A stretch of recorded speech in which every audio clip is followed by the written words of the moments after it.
An NCP news briefing that's just beginning. Let's cut into and listen to Sharad Pawar. राज्यातल्या काही जिल्ह्याची मी आणि माझ्या सहकाऱ्यांनी व्यक्तिगत संपर्क साधून सुसंवाद केला आहे. त्याच्यातून एक गोष्ट दिसते की एक जे सांगण्यात आलं होतं की 220 के बाद हे काही लोकांनी स्वीकारलेली दिसत नाही. आणि जो काही निर्णय लोकांनी दिला तो राष्ट्रवादी काँग्रेस पक्ष विनम्रतेने स्वीकारतो. या निवडणुकीमध्ये काँग्रेस पक्ष, राष्ट्रवादी काँग्रेस पक्ष, शेतकरी कामगार पक्ष, स्वाभिमानी शेतकरी संघटना, पवार यांच्या नेतृत्वाखालचा रिपब्लिकन पक्ष आणि समाजवादी पार्टी या सगळ्यांनीच परस्परांना मनापासून सहकार्य केलं. विशेषतः काँग्रेस पक्ष आणि राष्ट्रवादी काँग्रेस पक्ष याच्या कार्यकर्त्यांनी एकत्रित ठिकठिकाणी आघाडीचा जो उमेदवार असेल त्याच्या यशाच्यासाठी प्रामाणिकपणानं प्रयत्न केले. आणि त्यामुळे या सगळ्या कार्यकर्त्यांचा मी अंतःकरणापासून आभारी आहे. या निवडणुकीमध्ये साधारणतः एक असं दिसतंय की लोकांना सत्तेचा उन्माद काही पसंत पडलेली दिसत नाही. सत्ता येते, सत्ता जाते, पण जमिनीवर पाय ठेवून काम करण्याच्या बद्दलची जी अपेक्षा असते त्यापेक्षा वेगळी भूमिका घेतली तर तिचं स्वागत लोकांच्याकडून होतच असं नाही, आणि ते या निवडणुकीमध्ये दिसतं. तर काही लोकांनी किती लोकांची मतं मांडावीत या संबंधीची सीमा आहे ती सीमासुद्धा ओलांडलेली होती. पण त्याच्या खोलात मी काय आता जाऊ इच्छित नाही. योग्य वेळी त्याच्याबद्दलचं जे काही मत आहे ते मांडायचं काम मी करेन. या निवडणुकीमध्ये आणखीन एक गोष्ट आम्हाला बघायला मिळाली की पक्षांतराच्या संबंधीच्या निर्णयाला लोकांनी पाठिंबा दिलेला दिसत नाही. काही अपवाद जर सोडले तर जे पक्ष सोडून गेले आणि समोर जाऊन उभे राहिले यांच्याबद्दलचा लोकांचा निर्णय हा अनुकूल अशा प्रकारचा नव्हता. त्याची उदाहरणं देता येतील, पण अजून कम्प्लीट पिक्चर आत्ता माझ्या हातामध्ये नाही आहे. पण प्रायमा फेसी असं दिसतंय की ज्यांनी पक्षांतर केली अशा लोकांच्या संबंधीची भूमिका जनतेनं एक निगेटिव्ह, विरोधी अशा पद्धतीने व्यक्त केलेली आहे. एकच लोकसभेची जागा होती आणि साहजिकच त्या जागेकडे सगळ्यांचंच लक्ष होतं. एक तर महाराष्ट्रामध्ये सातारच्या गादीबद्दल लोकांना आदर आहे, आम्हाला सगळ्यांना आदर आहे, पण गादीची प्रतिष्ठा न ठेवण्याची भूमिका घेतली असेल तर लोक अशा व्यक्तींच्या संबंधीची काय भूमिका घेतात हे या निवडणुकीने स्पष्ट झालेले आहे. आणि श्रीनिवास पाटील हे एकेकाळचे संसदेचे 2 टर्मला सदस्य होते. एका राज्याचं राज्यपालपद ज्यांनी सांभाळलं होतं आणि ज्याला प्रशासनाचा आणि संसदीय कामाचा अनुभव आहे अशा व्यक्तीला आम्ही त्या ठिकाणी पक्षाच्या वतीनं उभं केल्यावर सातारच्या जनतेनं चांगल्या मतानं त्यांना विजयी केलं.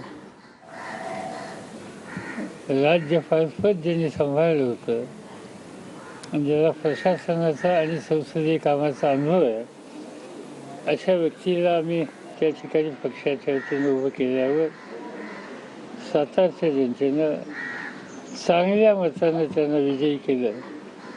त्याबद्दल मी सातारकरांचा खास आभारी आहे. शक्य झालं तर उद्याच्याला मी माझ्या कार्यक्रमात बदल करून सातारला जाऊन श्रीनिवास पाटलांचं आणि तिथल्या जनतेचा आभार मानण्याचा प्रयत्न करणार आहे.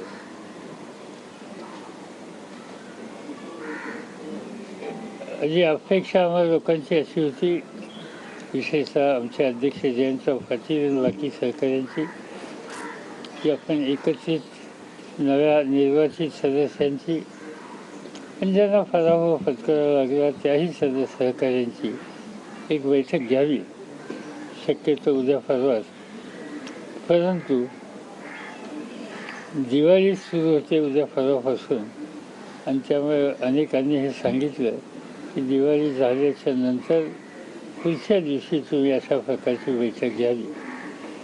तर तशा प्रकारची बैठक ही आम्हा लोकांच्याकडून दिवाळीच्या नंतर तातडीने बोलवली जाईल. एक मित्र पक्षांच्या बरोबर पुन्हा एक बैठक करून पुढच्या कामाचा आराखडा ठरवला जाईल. 2 आणि या निवडणुकीचं जो काही एकंदर Sharad Pawar began by thanking the voters. Then he said that they had said that 220 is obviously hinting at the BJP's too, but look at where the voters have left them, saying that he calls this a matter of arrogance, and he says that people have taught them a lesson for their arrogance for being in power. You can come into power, you can go out of power, but if you get arrogant about your power, people put you in your place. He's also spoken about how the large number of people who left his party and went to the BJP, all those people also, except for a few exceptions, he's saying most of them have been trounced in this election, and he says that this is also a message that voters have sent to these people who left the party. The third thing he makes very important is he says, we respect Shivaji Maharaj and we respect his family, but people who sit in that position also need to respect that position, and that was not happening, which is why Udayanraj Bhosle has faced the kind of result that he has. So those points he had said. माहौल KIA गया था कि 220 के आगे वहाँ तक जाने के बाद government की तरफ से, रूलिंग पार्टी की तरफ से रखी गई थी, मगर इस चुनाव में कांग्रेस पार्टी, राष्ट्रवादी कांग्रेस पार्टी, समाजवादी पार्टी, स्वाभिमानी क्षेत्रीय संगठन, पीजेंसन वर्कर्स पार्टी और अन्य हमारे सहयोगियों ने मिलकर इस चुनाव का सामना करने की जो तैयारी की थी, उन्हें महाराष्ट्र की जनता की तरफ से हमें अच्छा सहयोग मिला है. हम चाहते थे इससे भी ज़्यादा आगे जाने के लिए हमारे प्रयास थे, मगर ये सब और सिचुएशन में हम यहाँ तक पहुँचे, इसलिए मुझे खुशी है और मैं इसका पूरा क्रेडिट पार्टी के वर्कर और आम जनता को देना चाहता हूँ. इनकी मदद से ही यहाँ तक हम पहुँच सके. ये चुनाव में हमने ये देखा कि हुकूमत में जाने का मौका मिलता है, मगर हुकूमत में जाने के बाद अपने पैर ज़मीन पर रखकर समझदारी से बातें करना, समझदारी से अपनी नीति लोगों के सामने रखना, ये लोगों को पसंद आता है. मगर हमने ये देखा कि इस समय अपोजिशन के ऊपर एक तरह का पर्सनल अटैक करके एक गलत एटमॉस्फेयर तैयार करने के लिए कोशिश की, ये लोगों को पसंद नहीं पड़ा. तीसरी एक बात इस इलेक्शन में दिख रही है कि बड़े पैमाने पर पक्षांतर करने का जो प्रयास किए गए और ख़ास तौर पर रूलिंग पार्टी के तरफ से उनको इनकरेज किया गया, ऐसे प्रयास को लोगों ने स्वीकृत नहीं किया, सहयोग नहीं दिया. लोगों को ये पसंद नहीं आया और इसलिए ऐसे लोगों को, ऐसे फोर्सेस को हराने के लिए लोगों ने कोशिश की. मुझे एक हमारे यहाँ लोकसभा की जगह खाली थी, वहाँ बाई इलेक्शन हुआ सच बताओ तो वो जो सीट थी वो सतारा की थी, और सतारा छत्रपति शिवाजी महाराज की सीट थी, और इसलिए छत्रपति की सीट का एक सम्मान महाराष्ट्र के या देश के लोगों के मन में है, और वो हम हमेशा रखेंगे, रखना चाहते भी है।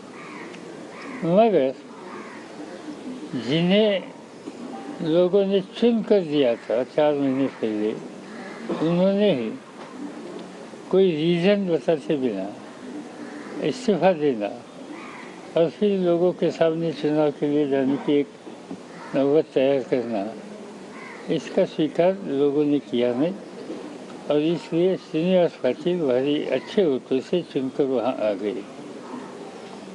मैं सातार की जनता को धन्यवाद दिलाना चाहता हूँ कि उन्होंने प्रजातंत्र में कोई गलत रास्ते पर जाने की बात कोई करता हो तो उसका सम्मान लोगों ने किया नहीं, और एक अलग तरह का डिसीजन इस चुनाव में दे दिया। ये चुनाव होने के बाद दीपावली का त्यौहार है, और इससे आगे के 2-3 दिन हम इससे पहले मिलना चाहते थे सब साथियों को साथ लेकर, मगर हमारे साथियों ने कहा गया कि दीपावली का त्यौहार होने के बाद ही हमें मिलना ठीक होगा। इसलिए दिवाली होने के बाद जो हमारे चुनकर आए हुए जो कॉन्टेस्ट कर रहे थे वो हारे हुए वो, और डिस्ट्रिक्ट में जिन्होंने मेहनत की, ये सभी कार्यकर्ता का एक सम्मेलन हम यहाँ बुलाएंगे। हमारे स्टेट के प्रेसिडेंट जयंत पाटिल इनके नेतृत्व पर, और आगे का प्रोग्राम तय करके जो जंग शुरू किया है हमने वो